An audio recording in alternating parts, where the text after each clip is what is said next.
I am Jeff Foxworthy, and welcome to Gamekeeper Podcast. If you want to learn more about farming for wildlife and habitat management, then, buddy, you are in the right place. Join the Gamekeeper crew direct from Mossy Oak Land Enhancement Studio as they discuss the latest wildlife and habitat management practices, news, and, of course, hunting. There's no telling what you'll learn, but I'm going to tell you, I bet it's interesting. Enjoy. We're live in 3, 2, 1. Goodness gracious. Lanny, I'm excited about this one. Yeah, back in the studio. Sorry I missed last week. Well, that's okay. You were accepting that major award. That major reward, no. That's awesome. Good Congratulations on that. Jason McKellar needs a little credit exactly. for that. It doesn't go to me. It's definitely Jason McKellar. Yeah. So looking around the room, guys, we've been wanting to do a podcast about catfish grabbling for years. That's right. We've talked about it, and we just hadn't found the right group of personalities that could be here when we could do it, and it just hadn't worked out. But I'm looking, this is just going to be a lot of fun. It's going to be a great one. Yeah, so I'm going to introduce them from left to right. But before I do that, Dudley, thank you for being here. It's always good to see you. I'm glad to be here. I'm happy to be here. Yeah, Max over here going to fact check us today, make sure we're accurate. Richie is on the board over here, running the board. And look, on the other guest couch, we've got, who is over there? Hayden Wallace. Oh, yeah. That's right. Is he 13, 14? He is now 14, and he's here to learn all the ins and outs of grabbling. Did he get kicked out of school, so he's having to stay over here? What's going on here? Yeah, he's on a work internship program. Glad to have him in the room. But on the guest couch, we've got Geoffrey King, we've got Corey Stout, and we've got Ted Swords. And these guys are legendary catfish grapplers in North Mississippi. That's a big deal. When I look at Geoffrey, you spell your name very fancy. Very fancy. Is he a Geoff? Yes. Why are they so fancy here? I think it's just been cursed for life by my mother. We just call him G. So. Yeah, Yeah. there you go. It makes it a lot easier. Well, Geoffrey and I fished together probably y'all grabbled 15 before, years hadn't you? ago. Yeah, the one time I went, That's kid, right. Geoffrey was there. And I think Corey was too. I think we went to Arca Butler that day, didn't we? Well, I don't know. We went all over. Yeah. Moon Lake. I remember Moon Lake. Yeah. That's Okay. Yeah. phenomenal catfishing spot. I remember being just absolutely horrified. You guys would stay underwater for so long. I was just thinking something terrible is going to happen. You didn't go underwater? I did in some shallow water. I had to be able to stand up. But I did catch more. Yeah. That was a long time ago, but yeah, it's amazing. We made it through all those crazy times. I will agree. So let's just let's start at the very beginning.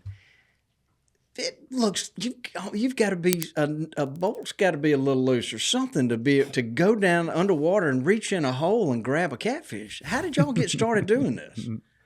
Well, that would be Ted back in the old days when it was the real grabbling. Well, yeah, I remember one of the first times that Ski-Bo ever carried me. We were going down. I was young. I don't know. I might have been Hayden's age or something. I don't know. But I was real young. But we had this little flat bottom boat. And we were floating down the Tallahatchie River down there, and Ski-Bo was on one side and another friend of ours was on the other side, and I was dragging. They had me dragging the boat along, and I heard one of the boys stick a stick in the hole in the bank, and I heard the thump. They'll rattle that bank when they do that, and of course Ski-Bo heard it, and he said, "Let John." It was John Robbins who was with us, and he said, "Let Ted catch him." He said, "Let Ted catch him." I had never caught a lot of fish, I was young, and Ski-Bo carried me with him everywhere he went. So I went over there, and man, I dropped down on my knees. The hole was just barely under the water there on the edge, and I stuck my hand in there, man, and I jerked my hand out there, and blood was running off them 3 fingers right there. And I said, "Ski-Bo, there's something in there, but it ain't no fish." And I'd never had that done. And he said, "Ain't nothing in there but a fish." I said, "Stick your hand back in there." So me listening to him, I stuck my hand back in there, and next time I brought it out, it was even bleeding more. I said, "There's something in there, but it ain't no catfish." He said, "Reach in there and get that catfish." And I reached in there, and it was a big old blue cat, weighed about 15 pounds. And if you ever caught one of them, you know what they'll do. They'll tear you up. Know what they'll do to you. And of course, after I got him out of there and really seen that's what was in them holes, it was on after that. I was ruined then. I was hooked. And I'd go down them banks looking for them holes with them fish in there. But that was So why are these fish? And this occurs in the spring at a certain time, water temperature. What are the fish doing up in these holes? They're Spawning. And is this a female fish or a male No. fish? Both will be in there. Yeah. What happens is the male fish will come in there and bore that hole or drill that hole. Most time they got the same holes. They'll use old beaver holes and everything else. But the male fish will actually come in there and whip out a hole or a bed. He'll whip out a Clean bed. it really good. And then the female fish will come in there while he's hanging around there, and she'll lay eggs. And then he'll go back in there and fertilize the eggs. And then when he gets the eggs fertilized, they actually will stay there for a minute. But as soon as those eggs start hatching, a lot of people don't know that, but as soon as those eggs start hatching, they'll both leave there. A lot of people say they'll stay and protect the eggs and stuff like that. They do protect the eggs till they start hatching, but once those babies start hatching out, they will both leave there. They'll both leave that thing. And then the babies are on their own after that. But that's exactly how they do it. The male goes in there and makes the bed. The female comes in, lays the eggs. He sprays and fertilizes the eggs, and they both leave after they start hatching. And that's kind of how you could tell as far as water temperature wise, you'd go in and you'd catch one male, or you'd catch a male here. And then a week later, they'd start pairing up. So you'd start catching pairs. And then as soon as it started to tail off, the female would have already left and the male would still be there for a little bit longer. So you catch singles, and then you start, when it starts to get really right, you start catching the pairs because you catch them at the right time. And then as that part moves out and you just kind of have the male left protecting the last little bit, it's kind of tailing off on there. And then you can just sporadically catch them. But when it's hot, you start catching the pairs, That's right in the middle of it then. It always seemed like in the rivers back when I was young, when I started, I was probably 10 years old when I started going with my dad and my uncles, and I would help block the holes with toe sacks and stuff like that. But it always seemed like in the rivers, the water temperature got higher quicker than it would in the lake. So to me, we caught them earlier in the rivers than we did the lakes when we started putting the boxes, and stuff. So y'all ever stick your hand up in a hole and there be a snapping turtle or something else up in there rather than a catfish? I have not, but my dad had. I never understood this. They said that they could feel better without gloves on, or they'd stick their foot in there barefooted. Yeah. And a fish would just maul it, and if you get bit by a catfish, then 3 days later it's hard to even squeeze your hand together, So I never understood why they wanted to do it. I don't know if they were just trying to be tough or what. No, because they said they could feel better with it, and tell what it was. You can feel the bed better and everything, and the sand. When you reach in there and there's a bed and that fresh sand and all, and that fish ain't in there, you need to be back there in a day or two because they're coming back. I have stuck my hand in the riverbank and feel hair. I have done that. Back up. It's time to get out of there then. Muskrat or beaver or muskrat or something. Of course, Ski would always tell me, he said, that beaver ain't going to bite you. And I said, man, that sucker eats wood for a living. That's right.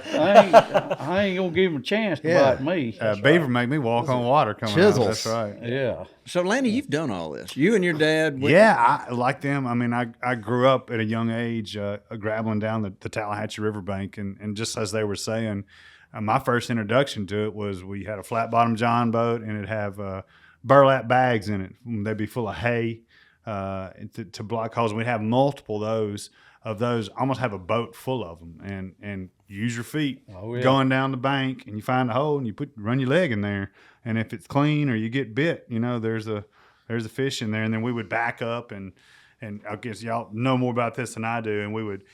It seemed like.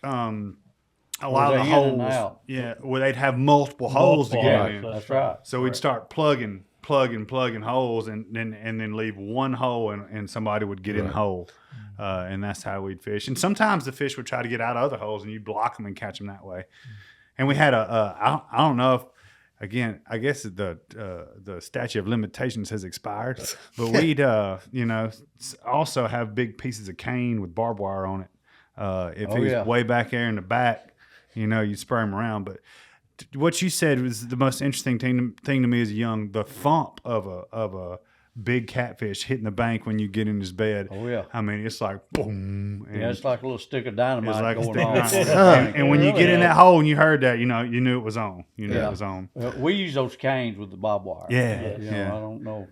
Yeah, I reckon you can do that. Yeah, well, we did. We did. That's right. But I think it's a little bit different than box grabbling, though, because I mean, it was almost where trees would come out of the bank and there'd just be multiple holes, and it seemed like a big bed and more fish in there.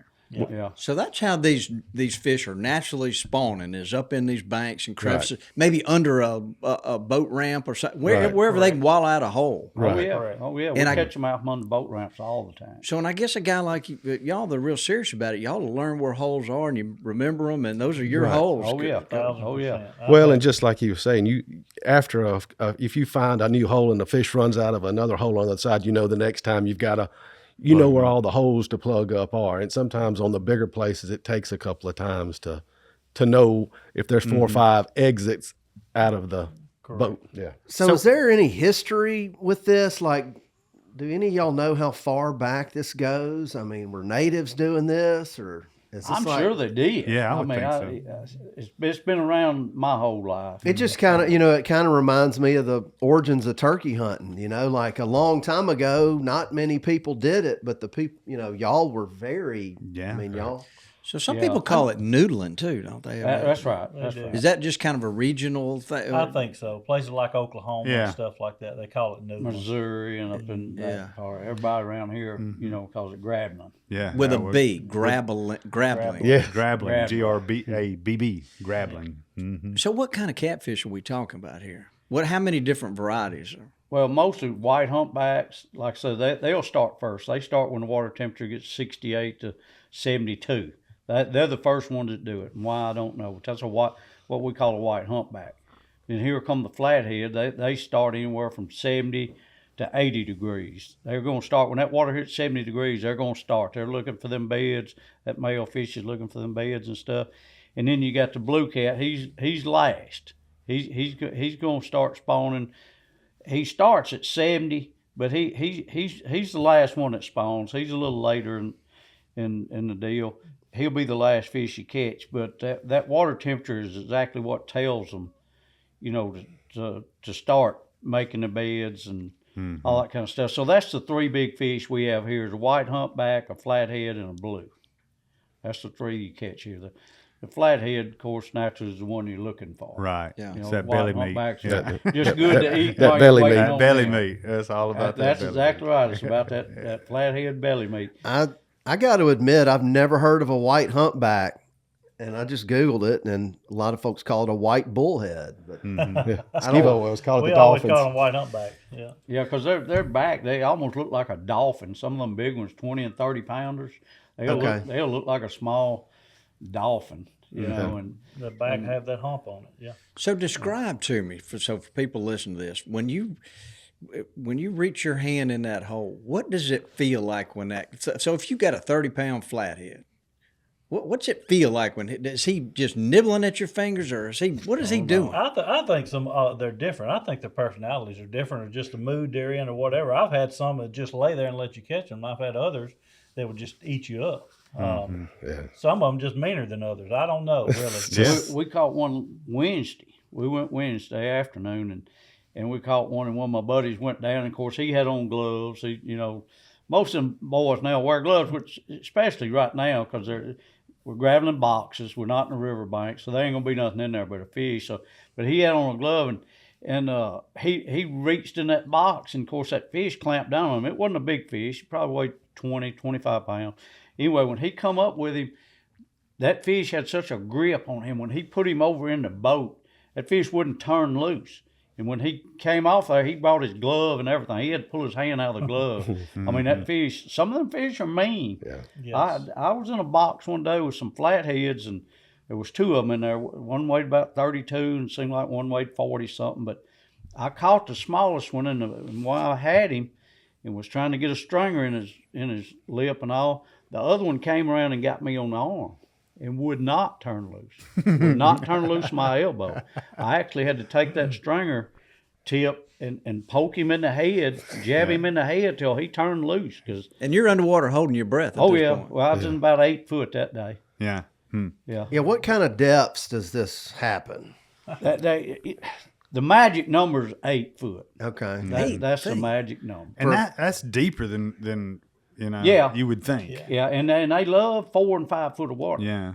But We've caught them to 20 though. oh yeah, we caught them at 20 foot. Yeah. But the reason that I figured out that 8 foot depth is because one year we caught 3 fish that went into 70, above 70 pounds. It's a big And fish. all 3 of them come out of 8 foot water. I got to noticing that. They're creatures. They all do the same thing, just like crappie or anything. They're all going to do the same thing. And when you see a pattern like that, that wasn't no coincidence, because we had them, like Corey says, we had them anywhere from 4 foot to 20 foot. And depending on the fluctuation of the water. That's right. Well, that's the problem. Especially which lakes we were Problem going to. some with the That's lakes right. versus rivers, the And- fluctuation. But those 3 fish that year, I just happened to notice, all came out 8 foot of water. So I got that. But the reason we started putting those at 8 foot, because so many people started grabbling. And if you had that box up there in 4 and 5 foot, people would walk the bank. Some of them real grabblers would walk the That's bank right. and And trip they over st- your they box. stumble And they across. fish They 'em. was looking for your box. So Yeah. we started moving them all out to 8 foot, because they can't walk around out there in 8 foot. And we knew about where they were at. Right. Yeah, that makes sense. Yeah. And because we put ours on real good ground, the best ground. I remember old Skibo used to make me and Corey. He'd say, depth check, boys. And he'd make us literally dive out of the boat, go down and get some of the dirt. And Bring up there and look at right? it. Every Yeah, time. he won't he won't know what that soil was How down deep? there. How deep was the water, and what does the ground look like? That that's was the right. 2 things he wanted to know. Yeah, he wasn't going to let you put that box out just anywhere. See these people? When the clock strikes 5, it's not the end. It's just the beginning. They have to do these things. They have to do those things. Enter the all-new LS Tractor MT2 and MT2E, a relentless force of innovation. Redesigned with a new hood and cab built for comfort and visibility, with enhanced lifting capacity to get the job done. Making these people the ones everyone else calls those people. Visit your local LS Tractor dealer today. Moultrie has pioneered the game management category. Today, Moultrie is one of the best-selling brands of feeders and seeders in the world, and they continue to innovate with new technology that gamekeepers will rely on. Moultrie products are always field-tested and designed for hunters by hunters, combining forward-thinking innovation with time-tested practicality. Moultrie, first in feeders since 1979. All right, so guys, Moultrie is offering our listeners a 15% site-wide discount at MoultrieFeeders.com. Use code Mossy Oak with a capital M, Mossy Oak, at MoultrieFeeders.com and get that 15% discount. The transition from, I guess you would call it natural grabbling or bank grabbling to boxes, when did that occur? I tell you, somewhere when we really got started doing it was somewhere in the early 80s. Because me and Skibo, I talk about Skibo a lot, because that's who I grew up with and grabbled with. But he called me, I'll never forget, one Saturday morning. He called me and the water was real, real high. He said, hey, let's go down and grab some hollow logs, some floating logs. And I thought, and I was young, like I said, that's the reason I know it was about 1980. Yeah. And I said, what are you talking about, Skibo? And he said, all them floating logs, them fish are going in floating logs, just like they're going to banks and everything. I said, well, okay, because I believed everything he said. If he told me, I believed it. If he told me to run to the bathroom, stick my hand down the toilet, I'd have probably done it. Anyway, so we went down there and started. And we was riding around in the boats, and the water was real high that year, and we was looking for floating logs, and we'd pull up there, and he had some cane poles in there, and he said, stick that cane pole in that log right there. Of course, I was looking around, make sure there wasn't nobody watching me, because I thought, this is the dumbest thing I ever heard of in my life. I had that cane pole, and I'd stick it up in that hollow log, and it wasn't nothing, it wasn't nothing. And finally, we pulled up there about the 5th or 6th hollow log we pulled up on. I stuck that cane pole in there and something jerked it out of my hand. I told him, I said, hey, something in there, but I don't think it's no fish. I said, it jerked that cane out of my hand. He said, oh, yeah, it's a fish. I said, you getting one end and I'll get the other end, So we bailed out of the boats, and long story short, we caught the fish as a fish in there, and So I said, well, them things really do get in there, in that hollow log, Yeah. So I said, well, shoot, I'll make me a box, just like a hollow log, and float it around here, and tie it down on the water and all that. Well, we started catching fish out of them and everything. And then we had some of them to break loose and they'd fall down on the bottom and stuff. Well, you go down there and stick your hand there and the fish are still in there. So we just evolved it. And I know people were putting out boxes probably before we were, but we figured out, I said, man, we ain't got to hang these things, go to all this trouble. We ain't even got to put a bottom in the box. Right. We just build us a box like a shoe box and go down and put it on the ground. And that's how we kind of got started, Yeah. Yeah.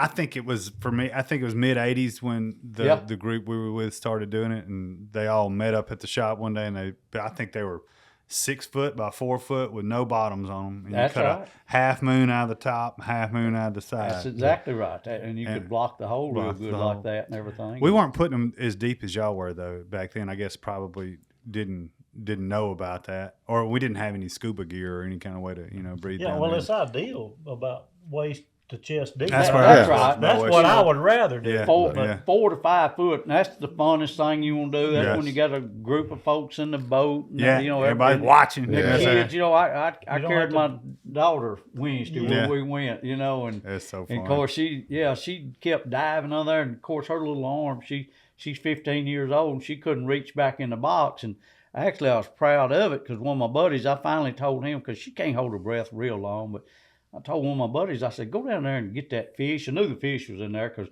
he had done stuck his hand there and felt the bed. Mm-hmm. So he went down and called, and it was a 42-pound white humpback, which would have hurt her because she don't weigh 90 pounds. Right.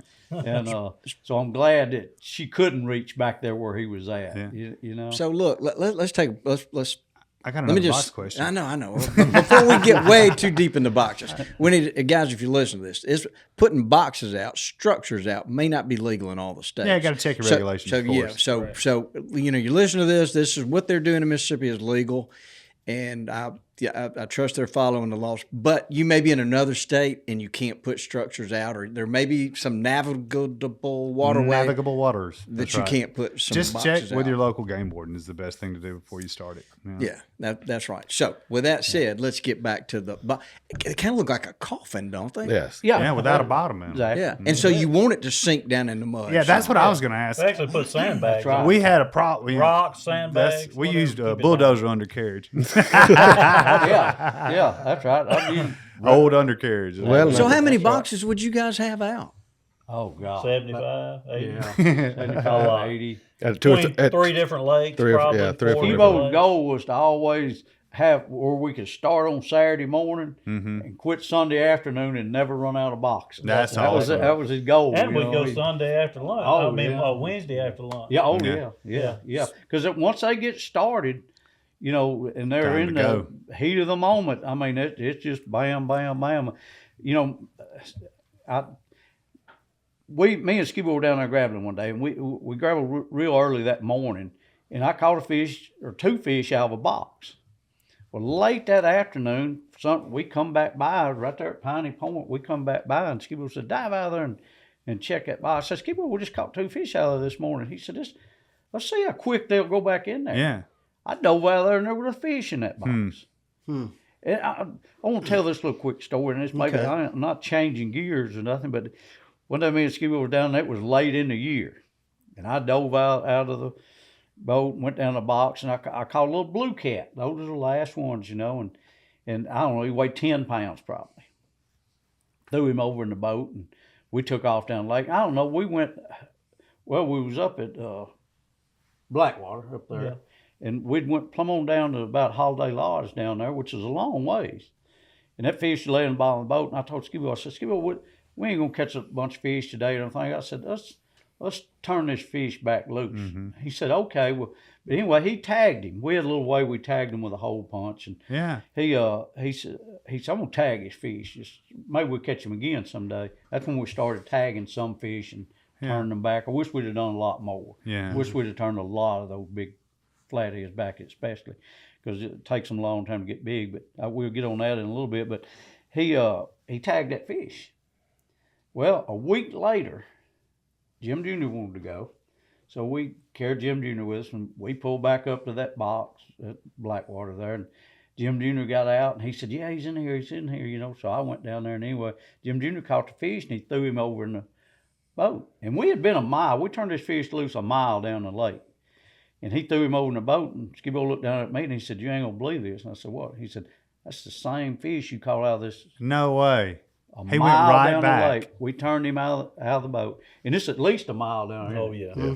It may be further than that. At least a mile. That fish went right back to that same I boat. would have never thought that. That's Sure pretty did. wild. Sure did. I mean, it shocked me, and you might do it 100 more times. It never happened, but it happened that day. Sure did. Absolutely. Absolutely. But the reason I say I wish we'd have turned, and I hope I do it today, and I hope all these other grabblers are doing it. If they won't tag the fish, that's fine.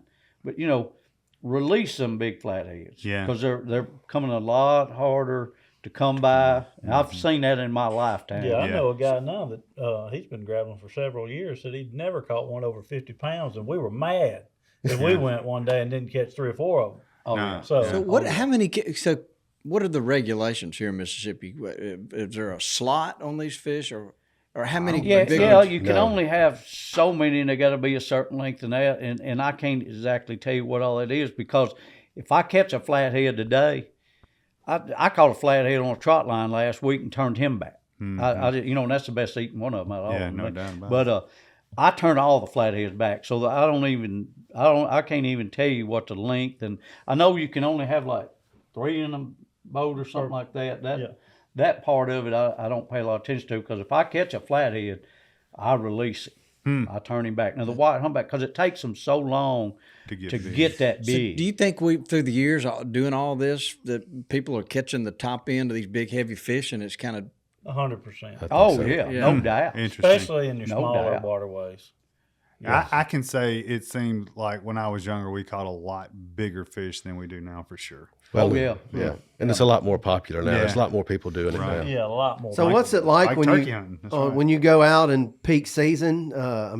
You can probably just look at the boat and say, "Oh, I know what they're doing." Oh yeah, for sure, 100%. No doubt. So are you trying to be like, when you pull up to a spot and you see another boat off in the distance? I mean, are you going to be sneaky about it? Yes. You'll drive on. You'll drive on and check something else where they can't see. Yeah, you keep going. If you see another boat in sight, you just drive. And that's another reason why they're a little deeper, because if it fluctuates and people see it, it's kind of like trot lines and everything else. There's people now that'll check other people's stuff. 100%. Oh, yeah. So do you ever pull up and see somebody doing that to your boxes? Well, and sometimes there's one close and you think they're on there. Yeah. So you pull up there and they've got a box 10 feet over from where yours are, and you don't know it. Right. So, but you still pull up to check, make sure. Dad's pulled up on somebody checking them before. Oh, yeah. Didn't work out too good for them.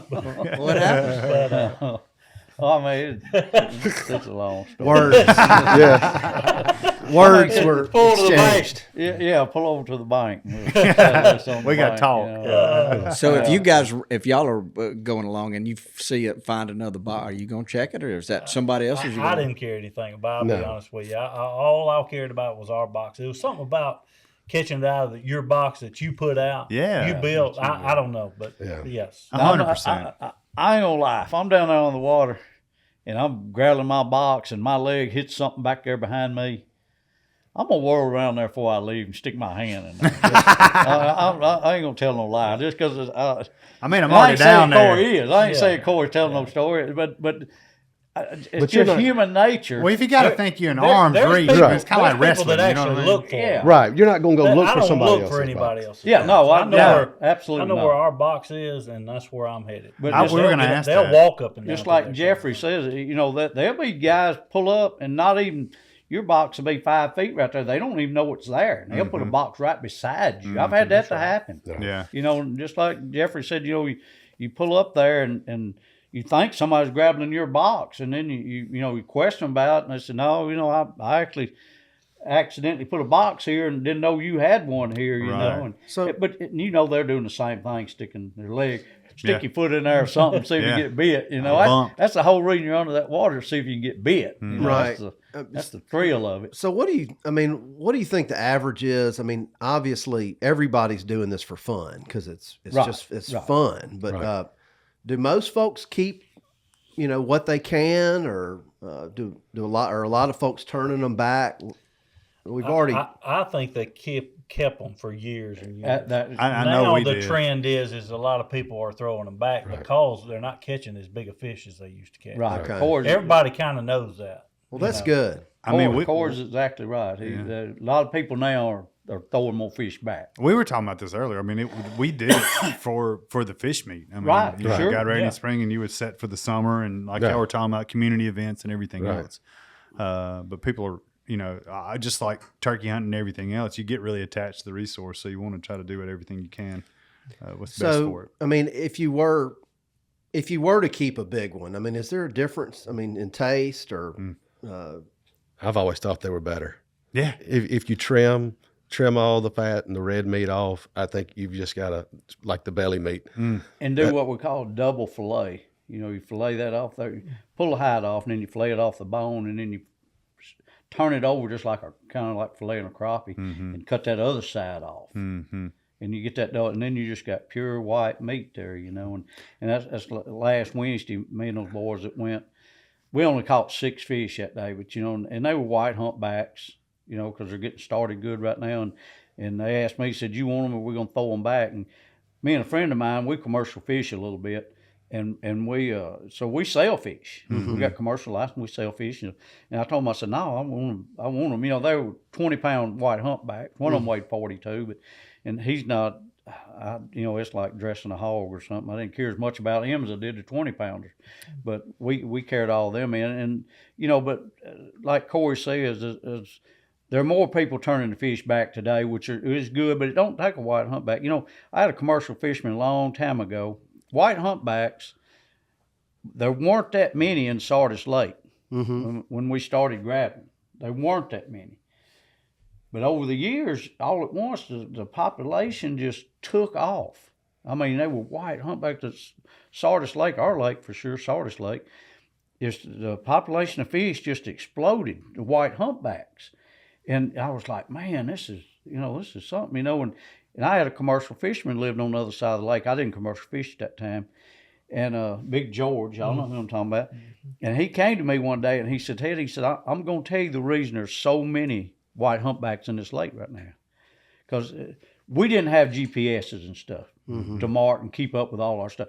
So me and Skibo would go down there, and Corey, we'd go down there and throw out 20 boxes.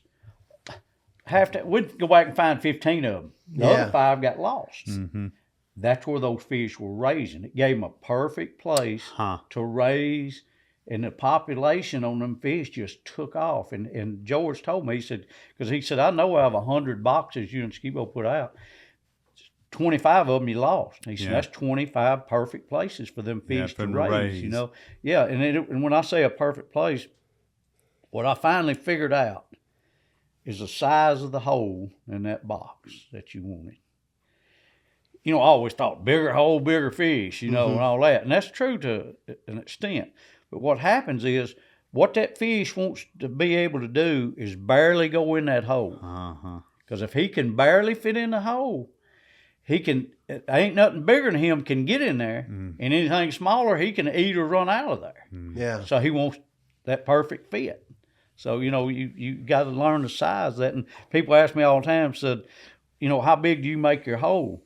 And I said, I make a like you was talking about, a half moon, half in the top and half in the bottom, shaped kind of like a football. And I said, I make it 20 inches wide. They said, well, why do you use that? And I said, because I caught a 78-pounder one time and measured across the top of his head, and it was 18 inches, and I'm always looking for one bigger, So that's why I use 20 inches. Just a little bigger, that's right. A little bigger, because we built a big old box one time and put it out, and I told Ski, I said, I'm going to catch me a big fish. So I cut me a big old hole in that thing, and I went down there finally one day, and there was a flathead in there, weighed about 30 pounds. I don't know what he was doing in there, but anyway, I had a hole big enough, and I never could trap the fish because I built a big old box. And so I actually got in the hole and got in the box, and never could catch that. Running around in there? Yeah, he just running around everywhere in there. You couldn't catch him and all that. So I finally left him in the box, just got out of the box and left him down there, Lenny, I had to tell you, hunting with you, you've got your phone in your pocket. You're constantly checking Onyx. Yep. Very valuable key features all in those things. It really is. From the compass mode to recent imagery, I mean, it really helps you understand where you are spatially, where you're headed, where a turkey is, where he was. It's a heck of a tool to use in the spring woods. I didn't realize that they're updating these maps every couple of weeks. Yeah, I'd have never known about that clear cut that you were hunting if I didn't have that recent imagery. Well, and you could share some waypoints with me. I could share some points with you. You're exactly right. I mean, it has that capability. It does have that sharing capability, which is great. You're wanting to show me where your gobbling turkeys are. Oh, man. Onyx, it's a great app. It's a great app. So guys can go to onyxmaps.com/hunt and use code Mossy Oak to get 20% off. There you go. I'm a big fan of Onyx. I am too. So do you build different size boxes for different places, or y'all got a standard? We always like the 4 feet wide and 6 foot long box. Yeah. It's just preference. Yeah. I've seen a lot of 4x4 boxes people are putting out. that's and a stuff. And a lot of people now, I've noticed, some of the boy you mentioned earlier, they build boxes 3x4. But we always build ours 6 foot. Yeah, because I think a lot of times when you go down there, that fish, sometimes if they just got in there, hadn't been in there maybe a day or so, and you got a little short box, he gets a little spooked, he'll shoot out of there. If he's in a 6 foot box, he's going to go back in the back of that box back there and make a bed. And me and Corey was talking about that earlier. We had a box up there on the Tennessee River one time. It was actually an 8 foot box. And I got out up there one day, and the hole was all full of sand and everything, so I knew the fish was in there. What they do, they whip that sand up in that hole. with the tail. They try to fill that hole up and keep other fish from coming in there and eating the eggs. Current too, Yeah, that's right. So anyway, I went down. I had my little cane pole like you were talking about earlier, and I stuck it in there and I hit the back. But I didn't really think I got to the back of the box, but it was all full back there. I came back up and told Ski Boy, I said, there ain't nothing in there. There's a bed in there and all, but, the sand's still whipped up there and all. So we came back to it a few days later, and I done the same thing. And I thought, I'm not reaching the back of that box. So I just left my cane pole in there, swam around to the back of the box. There was a hole going on the back of the box. Mm-hmm. So I was bad about I stick my hand in any hole on that water, so I run my hand there. When I did, they lit it up. It exploded. But what they had done, they had actually went back in there in the back of that box and built another bank up there halfway in the box. So fanning. Fanning out. I gotcha. Yeah, right. Exactly. So let me ask this. I want to ask y'all to tell about the biggest fish. Y'all be thinking about that. But Lanny, when I went with them, and I want them to kind of explain this, so we were out in some deeper water. Yeah. So I was driving the boat. That was my So they had a hose pipe. And when I say a hose pipe, like you get a garden hose pipe. Yeah, like a hose. And one of these guys would go down and he'd breathe through that hose pipe. And he had to be very trusting of the rest of us up here. Especially with you in the boat. But they'd stay down for a long time. And then you'd see a big burst of bubbles. And somebody say, oh, he must have just got bit or something. And then the guy'd come back up, oh, yeah, he's in there. And then a couple more of them would jump in there, and they might help hold down somebody. Yeah, hold him down. Now, listen to what I'm saying. Hold him down. Yeah. So that he could get in there, and he'd stick his hand in there, and this fish would bite him. And then I don't know what they're doing after that. Are you trying to grab him by the jaw or the gill, or what are you trying to do? Bottom lip. Yeah, bottom lip. You want him to bite you, and you grab him by that bottom lip. And that's a when real. it feels like a 4-wheel handle. Yeah. When it's that big, you know you got a good fish. That's what I was fixing to say. That bottom lip will tell you how big that fish is. And then at some point they got to communicate. Okay, let me up. I need to get up. You just start. Yeah, elbows. Yeah. And you can tell when they start getting 50 pounds and over, when that mouth opens up, it almost pulls your hand in there. The smaller fish don't do that. When you get a 60-pounder, and he comes up there and he starts to bite you, and he opens and the suction pulls your hand. I mean, and you know it's about to happen. So it's all part of the fun. It's, and then the handlebar, you can tell. Yeah. That bottom lip. That bottom lip. So Jeffrey, do you lose all your air at that That's point? where the air, it kind of shocks you because, that's where that big bubble of air comes. That's when the fight starts. And you don't, if you run out of air, what do? You turn him back loose and you. Yeah, you make sure the hole's blocked. You pull somebody, if it's in a shallow box, somebody's got their feet down there, you take their feet and stick over there in the hole. Sometimes we used to lay a big rock. Yeah, if I had to come up, I'd just get a rock or a sandbag off the top of the box that we were holding it stick down it in with. the hole. Stick it in the hole. Yeah. And I'd come up. But most time if I needed something, I'd just pull on the hose. And one of them would come down there and we could talk to each other underwater. Do y'all realize Really? Do y'all realize how crazy this sounds? Yeah. Hey, listen, I was thinking that when you were talking about holding somebody down, it reminded me that down there on the Tallahatchie River, Skibo found, I'm sure your daddy was probably with us too, but anyway, Skibo found a hole, had a fish in it, and they found another hole. So, but this hole went way back in the bank, and I don't know if I need to tell this because I don't know if you could do this or not, but it made a tunnel around, and they never could get the fish to come around. I was a little bitty then and all, and I wasn't that, But anyway, I remember they couldn't run the fish out so we catch them. So they got up on the bank. Sure.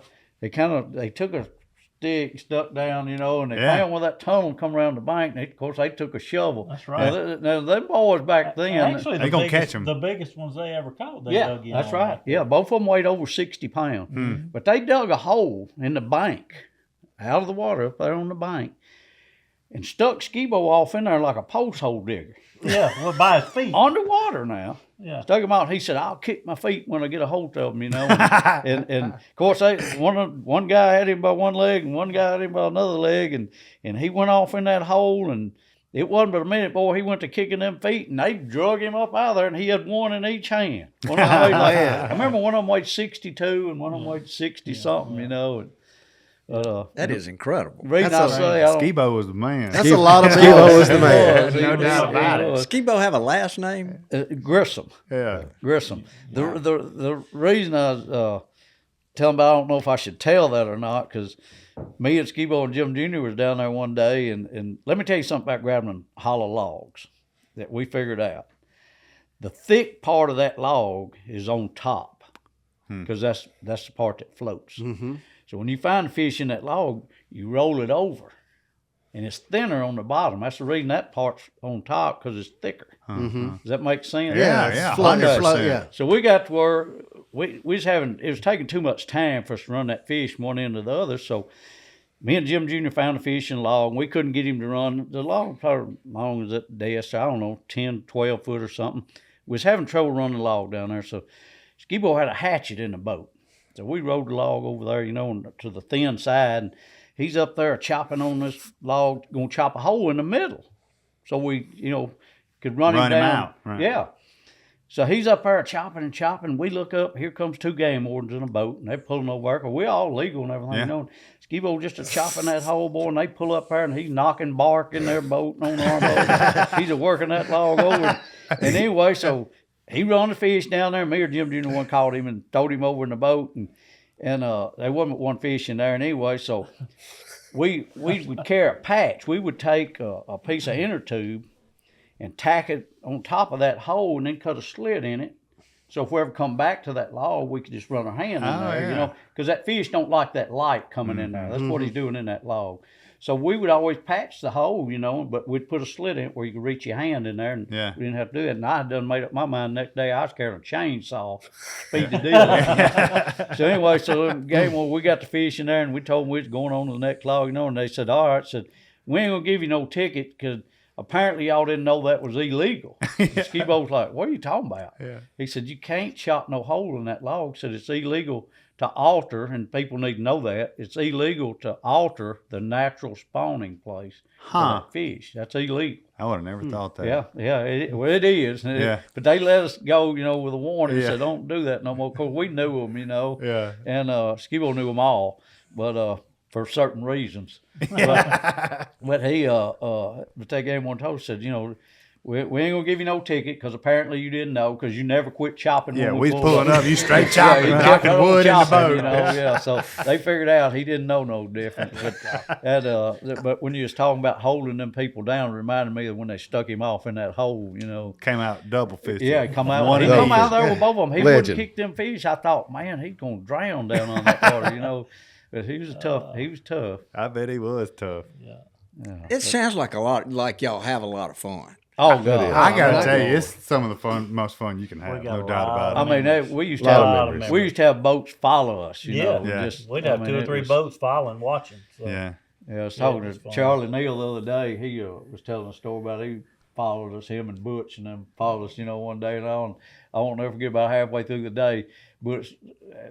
Charlie Neal looked at Butch and he said, "Man, I'm going back home. I'm getting rid of all my trot lines and everything." He said, "This ain't even right." You know, we was catching them fish. Yeah, we were. Like that fellow from Arkansas that told me he used a cotton wagon for a live well. You know, I carried him down there, and we had 5 boxes around a tree, and I carried a big old, just me and him went, and I carried a big old stringer down with me, and I made up mine. I wasn't going to come up till I checked all 5 boxes, and just so happened there was 2 fish in all the box. It was right in the middle of it was right in the heat of the battle, and so I had 10 fish on the stringer, and I just come up to the top of the water and handed the stringer to him, and he started dragging them things over in there, you know, and he just kept dragging them, and he said, "Well, I'm gonna have to tell you something." He said that deal about using a cotton wagon for a live, well, that was a lie. But said, "You really wasn't lying." I said, "No, I'm telling you." That's right. Have you got a hose? How are you?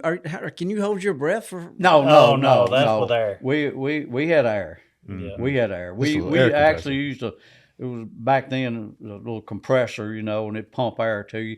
And I thought about that a while ago, and you was talking about that air hose, you know, because Skibo smoked. He smoked cigarettes, but I'd be down there and I never smoked, you know. I ain't never smoked 2 cigarettes in my life. But he'd sit up there in the boat sometime and he'd blow that cigarette smoke in that breather, that compressor, you know. And I'd be on that water. I'd be like, man, I'll be doing that when I'm down there. We'd mess with each other a lot. Yeah, we did. We had, but yeah, a lot of fun. Do y'all ever use hot water heaters? Have you put those out? Well, you're not supposed to put anything like that out. I've run across some folks that did that. But you're not supposed to. Okay, I didn't. Yeah, you ain't supposed to do that. That's illegal. Yeah. I've heard that at different times of year you can fly across some of these lakes. Yeah, and hot water heaters. You and just stuff see them out there. everywhere. I used to see him at the waterway a lot. Sure did. Yeah. You can't use tractor tires or anything like that. So, but people have in the past. Yeah. And that's some of the shallower boxes like at Sardis or those, when they drain the lake, of course your boxes are exposed. Well, anytime you start letting wood be exposed to the sun and to the water, they deteriorate faster. So if you can keep them in the water constantly, like in the Tennessee River, they last longer. You can have boxes last 10, 15 years versus Sardis going from sunlight to water. They deteriorate a lot Are faster. y'all just using any kind of cheap lumber you can come by, or are you doing cypress or? Well, it's usually any kind of leftover lumber that somebody has at work, or if I yeah. have any leftover, we just kind of, it all goes to the grabbling box area. That's Okay. And you build them every spring. That's right. And the top's plywood typically. Typically, we try to just keep all our plywood to have left over from work during the year, and then get some just some like cypress board sides that we use. Just Yeah, bump 'em. sawmill lumber is real Yeah. good, and if you get a group of folks together and you want to go buy, a bunch of sawmill lumber and stuff, that's good. But we build them all. I remember me and Skibo was headed up to the Tennessee River one day, and somebody had set a dresser out, and you were there. Somebody had set a dresser out on the side of the road. You wasn't with us today. I told Skibo, I said, "Pull over here and let me get this dresser." It was an old dresser somebody took out. He said, "What are you going to do with that?" And I said, "We was headed up there to, go grabbling and all." And so we stopped and got that dresser, and I can't even remember how I did it, but when we got up there, I pulled all the drawers out of it and stuff, or maybe just pulled one drawer. I can't remember exactly, but anyway, I put that thing out up there in the Tennessee River, and had a way for them fish to get in there. And Corey was with us the next week when we went back up there, and I went down there, and there was 2 30-pound flatheads in that dresser. that I had picked up on the side of the road. Wow. So And that's legal. I mean, It would deteriorate. Yeah, It would. because that's It going to would. deteriorate. Is wood. It's wood. Yeah. Anything you put in there like that. That's the reason. No plastic barrels, no metal water tanks, no tractor tires. They don't want you to put any. If it'll deteriorate, you can put it in there. So are y'all building boxes and putting them out and fishing them that year? Yeah. Oh yeah. Oh yeah, Absolutely. oh yeah, absolutely. And it's cold putting them out. That's what Cold I'm saying. Yeah. in April. You put them out in April. Ooh, I've heard You stories. go back fishing. I think in I'll June. turkey hunt instead. man, we'd be blue, wouldn't Oh we? yeah, oh yeah. Too cold. Gosh. Too cold. Man, wetsuits on, it didn't matter. You're blue. I remember Skibo was so much bigger than me. I remember we went to Tennessee River one year, and he wouldn't have it no other way. We was going up there and put out some boxes, and I said, Skibo, because I knew who was going to have to put them out when we got up there. Yeah. You know, us. And he's setting a boat, you know, and driving. I put my wetsuit on and then put his wetsuit on top of my wetsuit. And it was still cold. Yeah. Oh, it was cold, but he didn't care, boy. You had to go up there. And, Yeah. Well, it paid off about June. oh, yeah. Yeah. About yeah. June the 15th, Oh, yeah. it paid off. Yeah, absolutely. You're So, glad you put them out there. It was funny, different lakes. You know, we talk about like Sardis. It was June the 1st is when we were going to start catching them flatheads. That's right. And it was always about 2 weeks later on Tennessee River when we'd catch them. That's exactly right. Arca Butler was somewhere around that, you know. But Yeah. Parker Butler just fluctuates so bad. yeah, You just yeah. So I hear stories about these people that are really serious about it, like you guys, that you have like people come in and work your boxes, and maybe not y'all. Y'all seem like a bunch of nice guys, but I've heard stories about people putting like conibear traps. Ooh, in oh these- man, that's Yeah. awful. I mean, have y'all ever heard of something like that? I have not heard of that. I heard a couple of stories about stuff like that, but I never did, think about it. But I know this. A lot of times me and Skibo would go down there in, in the early spring when the water was still down. And we'd be checking on some of our boxes and stuff like that. And I found where some people, I don't know if it was, they go down there when the lake bed's down in the wintertime. They ride four-wheelers and stuff like that. And I found a bunch of beer bottles and Coke bottles and stuff broke up in the hole, Yeah. right in the hole where you Yeah. go in there, Somebody just trying to be a buddy. Yeah. Why somebody would do that, when. But I've seen that. But I've heard stories. But I think people just talking. I don't think nobody actually ever really put a steel trap. Yeah. it sounds good. It makes you not want to. Make It you it think does. about it. Yeah, it makes you think about it. Yeah, it does. Woo, I can't. I still. It's just amazing that y'all go down there and stick your arms up in there. Yeah, the city slicker in me, which I'm very much of, does not. if I can't see the bottom, I mean, it's just hard to make myself. Growing up grabbling like this, like I freaked out when I got in clear water because I didn't like seeing. Like, dude, I was so used to muddy, murky water. If I get in water, I went to Canada one time and I was like, I ain't getting in that water. I can see too far. I mean, Yeah. it's obviously mind over matter, but Yeah. I guess some people just struggle with it. It- nothing- I'm one of them. Nothing ever. I never got scared at any point. And of course, Corey tell you, the deeper you go, the darker it gets, and the colder it gets, and it gets lonely down there at 20 foot. Let me tell you something. When you're down there at 20 foot and you run up on that box, but we had a box out down there, right out in front of Piney Point, there by that big old tree. We called it the septic tank That's box. right. It's the best. was It's a good Me one. and Skibo drove It by was it one about day. 20. It's over 20. It's 22 or 23 Yeah. foot. You could almost when the stretch. water was up. The water, the air compressor hose was 30 feet. Yeah. And it would almost stretch Yeah, it out it going almost over the stretched side. it out. Wow. But I went down there one day. Ski said, go down there and check that thing. We ain't checked it in a while because we never caught no fish much out of it. Because, you got an oxygen level at Sardis Lake, and there's not a lot of oxygen down there and stuff at certain times. Now, most time there is. But so I went down and it was dark and it was cold. And I wasn't scared or nothing, But anyway, I reached my hand in the box and there was old floating trash and stuff floating around in there. Yeah, which means bad. That ain't no, Right. There ain't nothing in there, So I go to pull my arm back out of there, and just about the time I got it back out of the box, he got me. He come out of that box, actually stuck his head out of that box and bit me as I was coming out of it, because I done made up my mind there wasn't no fish in there.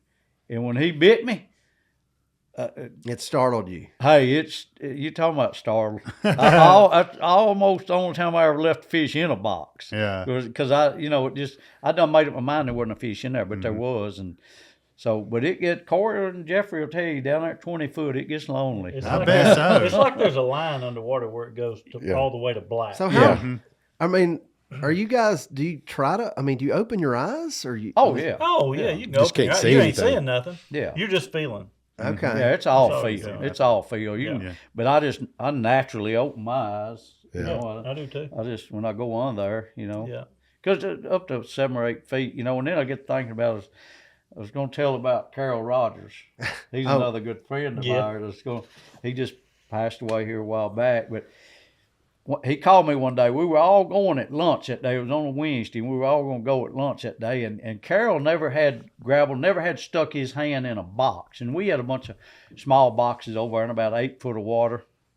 And that day it was real sunshiny, and the lake was good and settled, and we had on a good sandy bottom, and it was real clear. You could almost look down there and see the box, but you couldn't. But I remember going down there and looking back up, and I could see that boat floating up on top of the water. I could see it plain as day, and but you couldn't look down and see the box. But anyway, so he called me and he said, "Hey, let's go down there in the morning. Them guys ain't gonna be there till lunchtime." And said, I want to see if I can get on that air and go down there." And like I said, we kept all our boxes about 8 foot. He said, "I want to see if I can go down there and do that." I said, "All right, I'll carry you down there, you know." So we went down there early that morning, and we bass fish for just a little bit, you know. And then he said he couldn't wait to get away. He said, "Let's go over and check some of them boxes." He said, "I want to see." I said, "All right." So, and like I said, and Carol was older at that time. He was probably 60, I don't know, 55, 60 years old. Because I was probably, I don't know, 30 at that time. But anyway, so we went over there, and I said, "Now, Carol, I'm gonna go down there and see if there's a fish in there. There ain't no need in you spending a lot of time if there ain't a fish in there. I'm gonna go down and see if there's a fish in there. And if there is, I'll pull on my air hose. You get the other air hose." We always had 2 air hoses for emergency reasons. You know? I said, "I'll pull on the hose. You get the other air hose, and you come on down." He said, "All right." I went down, and of course, like I said, you could see real good. Well, I got down into the box, and I could see the hole was filled up with sand. It was all, so I knew the fish was in there, and I didn't want to stick my hand in there because a lot of times they'll sull on you and do everything else. So I jerked on the hose, you know, and I knew he was in there. And I looked up, and I could see the boat floating. I seen Carol. He's getting all the stuff together like he was going deep sea diving or something. It took him about 5 minutes, and I'm like, "Man, come on, you know."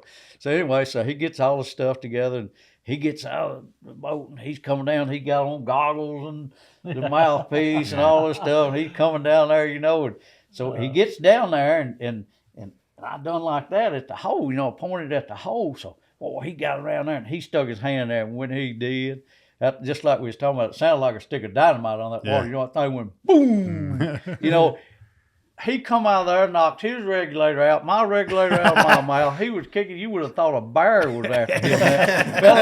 Hey, when I got headed to the boat. Oh, when I got back to the boat, he was already sitting up on the deck, and he had his hand. He was doing like that, and it was bleeding, and he was slinging blood. And he said, "Man, you didn't tell me it was gonna be nothing like that." I said, "Oh, golly." I said, "Well, what did you think it was going to be like? You know, a fish was coming to bite you." Yeah. I said, "You know, what do you think?" He said, "Well, I just thought he was going to come up there and get a hold of my hand or something." You know, I said, "No, it ain't like that, Carol." So anyway, so we messed around there a little bit and drank us some Coca-Cola. And you know how we done them Coca-Colas. So Yeah. we done that a little while.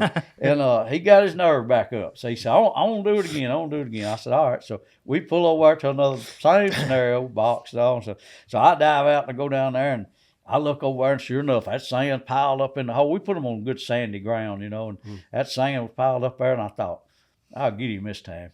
So I pulled on the hose, and he come down there, and I pointed, and I thought, when he sticks his arm in there, I'm going to hold his elbow. In that hole. Jerk out. So he sticks his hand in Boy, there, and he's a sure friend. enough, boy, boom, you know, and he was like, "Oh," and he tried to pull out, but I wouldn't let him. I was holding him in there. I held him in that box, and about that time, it boom, boom. Yeah. You know, it was eating him up. I felt so sorry for him. I turned loose his elbow, and when I did, he come out of there. And so anyway, and I blocked the hole, and I thought, man, I reached in there, and there was 2 big old blues in there. Oh. and you know, them blues are the worst. They're like a pit bull or something, you know. anyway, so I called him, brought him back to the boat, and they had eat his arm up. I'm talking about it looked like a mountain lion got a hold of him. He said, man, I tell you what, he said, I think I'm just going to stick to that spinning reel. And he said, you know, I ain't going, I'm going to let y'all do that. So, but that was one of the funniest things I'd ever. You just had to be down there and see it all take place. You know, it was funny. It was funny, but Wow. The Ferminator is the industry's most versatile piece of food plot equipment, allowing plotters to do every step of the process, working the soil, adding seed and soil supplements, and compacting, from start to finish with a single implement. It's hassle-free by design. Set it for the seed size and simply drive the tractor, and the Ferminator does the rest. Check it out at theferminator.com.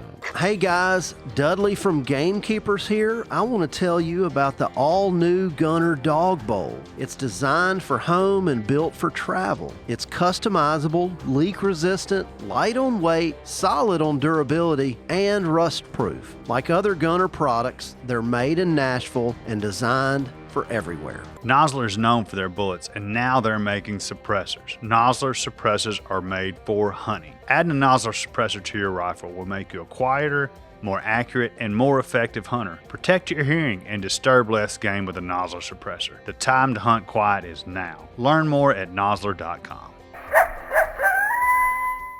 So tell us, so I think you told us earlier that you lost hearing in your ear from being underwater too much? Right here got it infected. Got infected, and me being tough, non-insured guy from the country, I didn't go to the doctor, you know. So it just got worse and worse, and finally I lost 100% of it. But they give me some medicine the last 10 days and said, you know, put that in there, and you hear it'll come back, you know, and after the 10 days, if it's not all the way back, you know, come back. And of course, you know, I always, when something started getting well, I thought it'd just go ahead and finish getting well. After the 10 days, I said, well, it's getting well. It'll go ahead and cure itself up. And so, I got about 50% of hearing in my right ear. Gotcha. Because I just didn't go take care of it.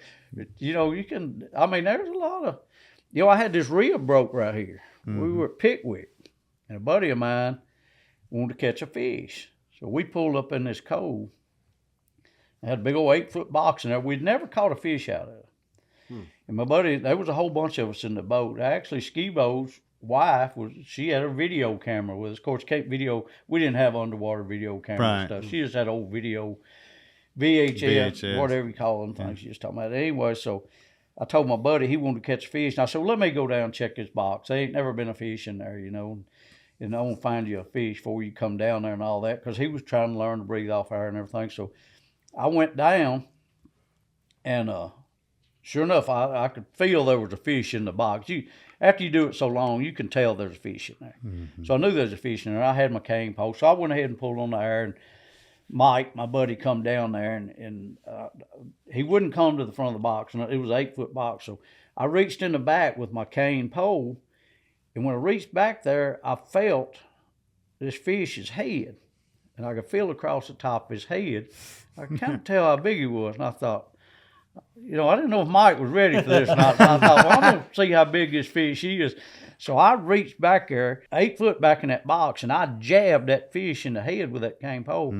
When he did, you know how they'll do. It said boom, you know, and that's that boom you hear. Well, I knew he was coming to that hole. Right.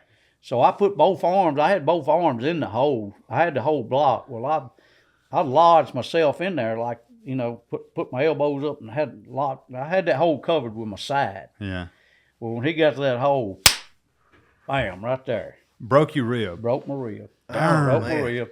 I didn't know at the time it was broke, because all I could do, it did knock my regulator out of my mouth, but we always kept it snapped to us back then. You know, we'd keep that regulator snapped to a belt on us. So if you did lose it, it was right there. Yeah. So I get my regulator back in my mouth and everything, you know, and I thought, Lord have mercy. Well, I reached my hand back in there. By then, he was mad and he wanted out of that hole, so he got me. Yeah. Just like Corey said, I could tell by his bottom lip, I had a fish. Yeah. So my buddy then, I couldn't let him, you know, I wasn't going to take a chance on him losing this fish. So anyway, I got him, and we brought him to the boat, and Skibo's wife had it on video, and her name was Tricia. But We got him in the boat. He weighed 76 pounds. Caught him on Memorial Day weekend. Wow. Which is just coming up weekend. But anyway, I shouldn't tell this. My daughter was born the week before. She was a week old. Shouldn't have been Grabbling, but I was. So. Anyway, It happens. I had a picture. It's one just time once a year, you know. with her laying beside that. Her name's Savannah. She Yeah. was laying beside this 76-pound fish. I think she weighed, I don't know how much she weighed, Not much. 10 or 12 pounds or something. But That's pretty awesome. anyway, but I did go to the doctor and had it x-rayed, and it was broke. Broke your He rib. actually broke my rib. Golly. So, I bet that's the only time the doctor's ever heard Yeah. that story. Yeah. You did what? yeah. So what's the biggest fish y'all have caught? 78 pounds, I guess. The biggest one I caught was in Arca Butler, weighed 72. Yeah. And we had a huge, I'll never forget, I was thinking about that earlier when Ted was talking, y'all were talking about the size of the hole. Me and Skibo's son, WC, we grabbled together forever, all of us have. Me and Geoffrey and him and Ted and Skibo, mostly it would be us. And anyway, we always wanted to catch the biggest fish. We didn't care anything about if it weighed 30 or 40 pounds. We didn't care anything about it. We were looking for 60 plus, okay? So we made some huge, big holes in some. We had the idea, the bigger the hole, the bigger fish get in it, you know. So anyway, we had Jerry with us that day, Jerry Bogue. He was with us that day. And he's known to try to beat you to the hole, but anyway, we were grabbling our stuff, and we were about to pull up to this box, and WC told me, he said, "Hey man, go ahead and get the regulator in your mouth. When I cut the boat off, you dive off the front." He said, "Jerry's gonna try to beat you to the hole." So anyway, I dove off, but I didn't get a stringer. So I just happened to go straight to the box and went straight in the hole. And when I was trying to get in the hole to block it, a fish hit me, and it kind of squirmed out. And I knew that fish was big. I assumed that fish was 50 pounds. It was a big fish. Came out beside me, and I was sick. All I had was a cane with me, didn't have a stringer. I said, man. So, well, let me see if the other one's in here. Well, I ran it around there, and I hit the other one, and the other one came to the hole, and it hit that same side right there that the first one did, and it couldn't get out, and it turned and went back. Well, kind of turned its back. It was facing the other end. Yeah. It was a female, and I could tell by their lip, and I could also tell by where their fin, where it fanned out in the back. If you reach around that back right there, Yeah. and it's that big, that's a big fish. Yeah. So I took my hand, I reached around, and I couldn't even get to the top of it. I said, "Oh yeah, that's a big fish." So I jerked on the hose, and here comes Jerry down, and I told him I needed a stringer. Well, he had a stringer in his hand. Well, he was trying to knock me out of the hole to get in there. And I wasn't going to let him in that hole, so I just took my elbow and I hit him as hard as I could right in the regulator. And he wouldn't hand me the stringer. He kicked back and went up. I said, okay. So anyway, I got the fish caught, and I said, well, what am I going to do? I knew I wasn't strong enough to hold the fish by the bottom lip, so I just stuck my arm all the way through the gill and everything, and I locked my hand. And I come out and Come up, and they actually pulled me over in the boat because I had both my hands like that, and the fish was up here somewhere or another. But anyway, that's the biggest fish I've ever That's caught. a big old fish. You can run your hand. Was that out a his blue? gill. No, that's flathead. Flathead. Wow. Yeah. 72. Wow. Jeffrey, what about you? I think mine was about 72. It was about 10 foot of water up on the Tennessee River, and you just know when you go there how big they are. And Yeah, that's right.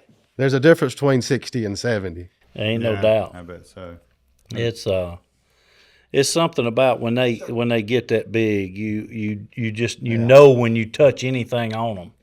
So just go how back big to the they are. stringers thing. So what do you do? You're running a stringer through the gill, and then it. No, through We the always run it up through the Bottom bottom right there and That's come out soft. the mouth. But you got your one hand holding him when you do Right. that. Yeah. Well, when you Right. stick him, does he just go crazy? A lot of times they don't. not till you get A lot them out of of the times they box. don't. When you get them out of the box is when they go crazy. I've had them try to jerk from me, but again, like we were talking earlier, I think a lot of them, it's all about attitude, what kind of mood they're in, what stage it is in the spawn, and all that. I've had some that were gentle, easy catches that were 65 pounds, and then I've had some that weigh 25 that would tear you up. Yeah, some of them are just meaner than other fish. Yeah, I think so too. Yeah, Man, they'll bite you anywhere they can bite you. That's right. so you're holding him with one hand. You run that stringer, you poke it through, and then you put the loop over it and pull it tight, and then wrap that around your arm That's and right. come out. That's Tie yourself to him. Tie yourself to. And when you pull him out of that box, it's like Corey said, They that's gonna roar. when you better hold on then. Yeah. You get you one of them 70-pounders and pull him out of there and you're tied Now, to him. Lanny, what's the biggest one You don't caught? you don't take your brim stringer. No. This is a real. This is a stringer. rope. Yeah, This is a rope. That's right. Yeah. Okay, what about you? What's the biggest you've caught, Lanny? 25. No big fish for me. Yeah. I'm disappointed you didn't say 73. Well, you know. I have a feeling they've been a few times more than you have. Oh yeah, no doubt about it. I started early and hadn't done near as much since I was a young. Can we send Richie with y'all in the next few weeks and film some of this? Yeah, we'd love to. Yeah. Go Richie. Oh, Get Richie We, bit. we Richie were needs to always get bit. hoping for the 100-pounder. That was always the dream. And I know there's some 100-pounders been caught on spinning reels or nets and stuff like that, but Yeah. we never got close. We never got. Maybe when they get that old, they don't reproduce or something. So you don't typically, they don't. Yeah. You don't How find long them in can the a- boxes. Yeah, how long can one of these catfish live? I It's run about up 25 on. years, isn't it? That's what they say.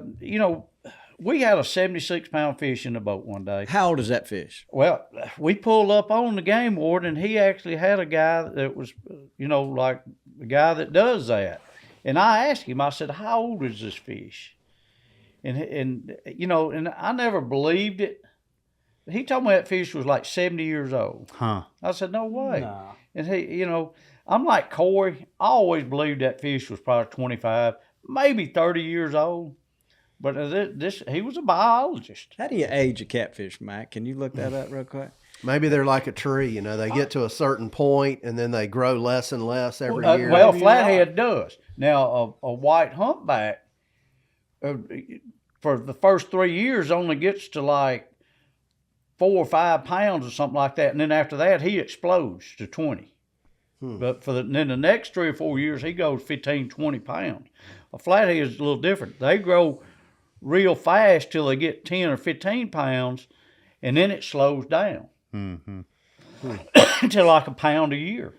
Is what that game one said. I always believed that the bigger he was, the more he ate, so the faster he grew. That would seem The right. biologist told me that wasn't right. He said after he got so big that he slowed down to like a pound a year or something. Okay. I don't know. I like hearing you guys talk about you putting some of these fish back because Yeah. seeing some of the pictures through the years, it just feels like that maybe there's some of the bigger fish are getting taken out. But I get I did talk to a biologist in the state of Alabama, and he said, well, we've got regulations everywhere, so you can't have but one of these big fish. Right. So at least those people they're watching out for the resource. Right. For sure. So yeah, and That's a that good changed. Yeah, that changed back when we started. There wasn't no regulations. No. As far as flatheads and stuff, because they can figure to. Yeah, y'all are probably the reasons there are. They're probably so. Yeah, they actually. Mac, what did you find? So you can age a catfish by their inside their head on their skeleton. You can estimate the fish's age by these opaque, translucent rings. That's like a calcium buildup. Like rings on a tree. Yeah, so like a 2-year-old would have 2 rings from the calcium carbonate buildup. Interesting. There you go. Yeah, how about that? How about that? I'm not sure I understand that. No. Me neither. Lanny, what do we be asking? Dudley, you got to. This is kind of random, but when y'all are cleaning catfish, what are some of the things that you've seen that they've eaten? Like, do y'all ever cut open their stomach to see? I cut open a flathead one day, had a whole squirrel in it. So I know they'll eat a squirrel. Bass. Bass and brim. Mostly fish. Bass and brim and Do you ever crappie. see things like mulberries or, like, I don't Some know. of those white humpbacks and blues, yeah, exactly. But most of what I see comes off of Sardis Lake, and they're eating shad. Okay. Shads are number one. Okay. They're number one. When you cut that belly open, because I always, like I said, I dress a lot of fish, and I always like to see what they're eating because that tells you a lot, and shad is the number one thing that I see, and Yeah, so I'm curious of the placement of the boxes. So if you're in a navigable waterway, are you putting it the holes mostly facing upstream, downstream? Downstream. Yeah. Downstream. Downstream. And if you're in pretty swift water, you need to have a bottom also in it just to keep it where it's more like a floating log. That's exactly right. I got That's you. exactly right. Would on the flatheads, I've always understood or thought that flatheads needed more running water or moving water. Maybe I'm wrong with that. Do you catch more flatheads on the rivers or the lakes, or do you even see a difference? I would say the lakes.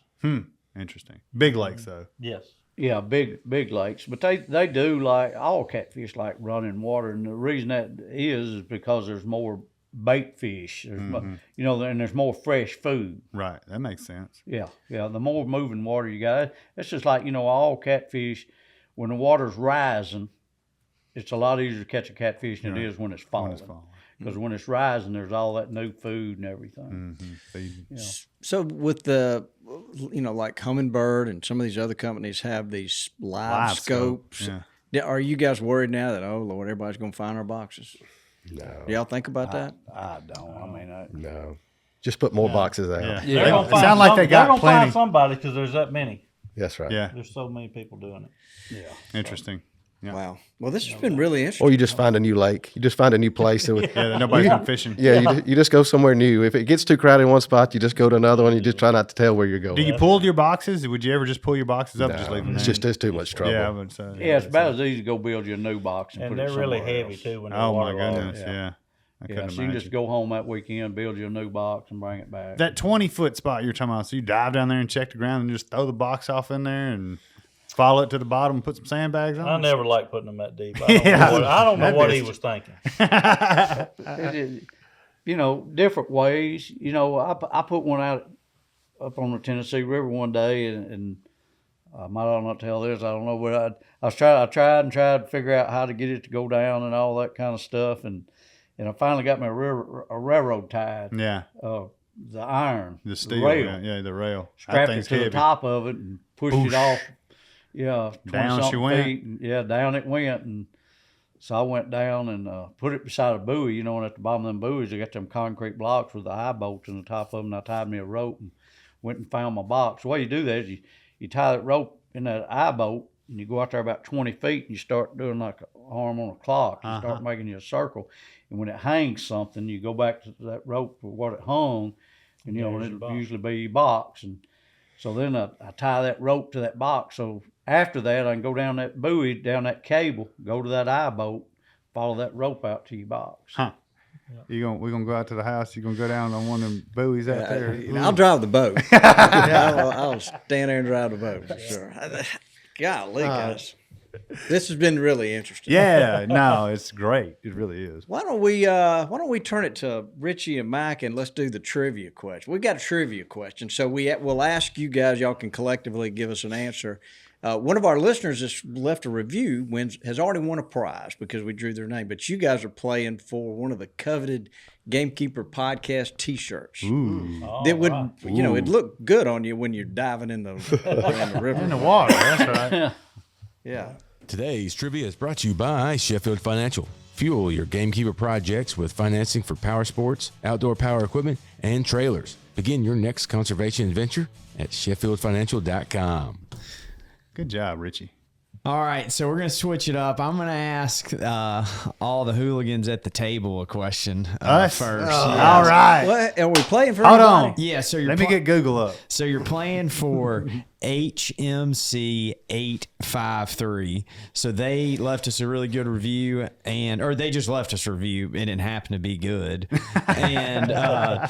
And so you're going to win a Gamekeeper magazine subscription and a bag of biologic deer radish. Boom. So- endurance radish?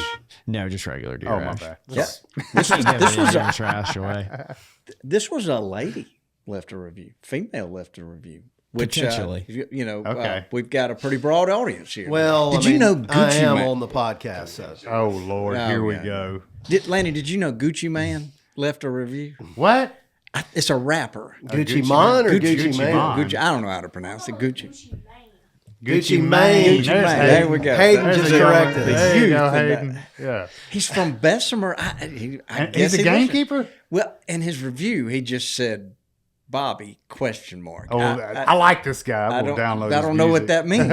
Gucci Mane. I'm not sure what that means. All right, let's get back to business, Bobby. All right. So my question to Bobby, Dudley, and Lanny is, what poundage was the largest blue cat caught in Mississippi? Just happened not too long ago. Golly, I remember this. I'm gonna say 7-8. 7-8, 78 pounds. That's low. I'm just gonna throw 130 out there. I was gonna say 136. 131 pounds. And the previous record, we're close enough. We're within 5. Yeah, no doubt. You don't win anything, But you went over. So Yeah. But the Okay, record, you win, Dudley. The record prior to that was 95 pounds, so Yeah. it shattered the previous. I really record. thought it was 137. And was it caught on a rod and reel? It was. How about that? Yeah, 40-minute giant fight. Fish. Yeah, Yep. giant fish. All right, so now we move to the guys on the couch. So you're playing All right. for a Gamekeeper Edition podcast T-shirt. You can write your name in the back of it, so if something ever happens to y'all down there, they'd be able to identify That's the right. body. Yeah. That's right. That's right. All right, so we all know God moves in mysterious ways and does things that surprise us. There is a catfish that has the skeleton that resembles the crucifix. What is the name of that catfish? And you can catch them in Mississippi. The spinal column? Yes. Huh. Really? Never knew. So that. like a cross section that's of. a tough That'd have one. to be probably a saltwater. I don't know. Catch them in Mississippi. A catfish. The gaff top catfish. He nailed it. He said it's saltwater catfish. Yep. So it's a gaff top catfish. That's so it. The only reason I know this is my granddad would walk on the beach every day in Gulfport, and he would always talk about how he thought it was really interesting that he made a lowly catfish a resemblance of Jesus dying on the cross. Ring the bell. They got that. He said saltwater catfish. Hey, That's right. Man, those are the slimiest Oh, look at that. catfish. I wonder do people put out boxes in the Gulf? To no, gaff- no. I don't know what you'd I catch there. doubt that. So They what- do sell them. Yeah, this just reminds me, and I learned this grabbling when I got finned. You know, as a young one, we would roll the fish over and rub the belly on the wound, and it would take the sting out of it. I thought you peed on it. I know. I rubbed the white part of the belly, the How many- slime on there. How many Yeah. times? It works on gaff tops too, Yeah. because I took one to the shin one time, and it was literally sticking I out. mean, it of feels there. like a needle. Yeah. But you flip them over and you rub that belly on that wound, and it'll make it a lot better. Make you not feel Bobby, like you don't just throw keep up. peeing on it. Yeah. I'll pee on yours I if think you want me that's to. jellyfish, Bobby. I'm hungry. If you ever need me to pee on you, just That's holler at me. painful though. Those things. Oh yeah, it is. But yeah, you rub that belly on it, it'll take it away. Okay, so did they win? Yeah, they won. Okay, all right. Well, good. You rung the Congratulations, bell. guys. Saltwater Yeah. catfish. Yeah. Came in there, baby. Yeah. I tell you what, I think Mr. Ted over there's got a lot of stories. Nah, we need to spend. Yeah, I want to go with Richie and with them for I was sure. just sitting over thinking I was a mic hog. I was going to shut up for a little while. He's always been like that. Yeah. That's Yeah. boy. So I just said, Well, I you, can- you made a real good point earlier. You know, it was so much fun, a big part of my life. You Yeah. know, Yes.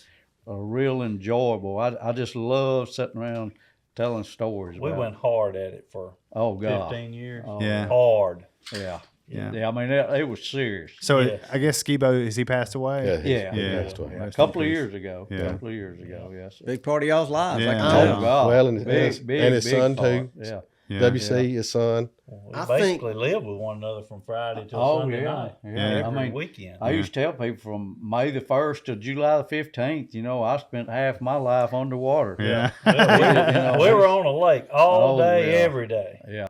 That's why we got all these sunspots. I think I'm gonna name my next dog Skibo. Yeah. That's a great name. Yeah.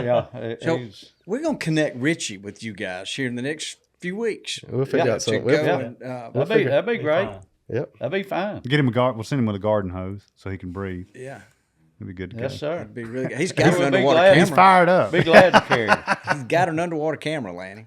All right. we're good. You line that up, and we'll be glad to carry. Yeah. Sure. Well, Wait, Richie's got something to say. No, yeah, we got plenty of GoPros we can stick on the guys. Yeah. What? Oh, come on, Richie. Oh man. all right, guys. Look, All we're right. gonna take a break, go eat a little bit of lunch, and there's gonna be another podcast with you guys. We're gonna talk about catching catfish the Yay. more traditional way. So Sounds good. yeah, that's gonna be a lot of fun. We've enjoyed having you guys. Yeah, Y'all, absolutely. it's been very Enjoyed fun. being here. I love seeing friends, and when they know that Right. they get along together, and they all you can just tell y'all are buddies. Yeah. That's right. Have been for a long time. Yeah. Yeah, Dudley, they wouldn't. I mean, like me and you, we get into little arguments when we're out. Well, together. hey, don't. I was thinking earlier. I told Corey to pull it over to the bank one day. Yeah. He was in the same boat. Of course, later on, I got to think about it, and I was glad he didn't. I mean, we had times now. Yeah, we did. Get to arguing about where a box was at, and you know, we'd all sort this, it out, wouldn't we? Oh yeah. Yeah, as long as you sort it out, that's Yeah. what's important. Yeah. Oh yeah. All right, guys. Well, this has been a lot of fun. Yeah, and great guys, one more time, y'all check your local regulations. Don't do anything that's illegal. Don't keep any fish that you aren't supposed to be keeping, and let's protect our resources. That's right. So, Protect the resources. all right, guys. It's been fun. You got anything else? Why don't you say goodbye, Dudley? Goodbye, Dudley. Get us out of here, Richie. Thanks for tuning in to this week's episode of the Gamekeeper Podcast. And be sure to tune in again. Subscribe to Gamekeeper Farming for Wildlife magazine. And don't miss the Mossy Oak Properties Fistful of Dirt podcast with my good buddy, Ronnie Cuz Strickland.